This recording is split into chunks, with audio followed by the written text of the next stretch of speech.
विगत दिन में कहार प्रवचन पड़ झारखंड मुख्यमंत्री हेमंत सोरेन गिरफ कर यार प्रतिवाद झारखंड मुक्ति मोर्चा पक्षर मयूरभंज जिला करंजिया आज राष्ट्रपति उद्देश्य उपजिलापाल स्मारक पत्र प्रदान कर तेज आज झारखंड मुक्ति मोर्चा करंजिया ब्लॉक संपादक पद्म टुडू और सह संपादक भात सोरेन नेतृत्व में दिवा 12 घंटिका 30 मिनट समय करंजिया माणिक छक निकटर एक शोभा बाहरी नेता छक हो उपजिलापाल कार्यालय पहुंची तेज यह शोभा विभिन्न विरोधात्मक स्लोगान दे कही आमर दाबी मुख्यमंत्री को छाड़ी दि जाओ केंद्र सरकार आहा हाय झारखंड कर्मी और नेता उपरे जोर जुलाम अत्याचार चलिब नहीं बोली कहते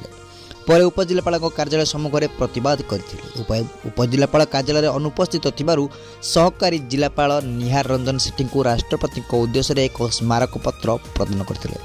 एवं आगामी दिन में दाबी पूरण नहले झारखंड मुक्ति मोर्चा राजरास्ता को ओह्लाइब बोली चेतावनी देते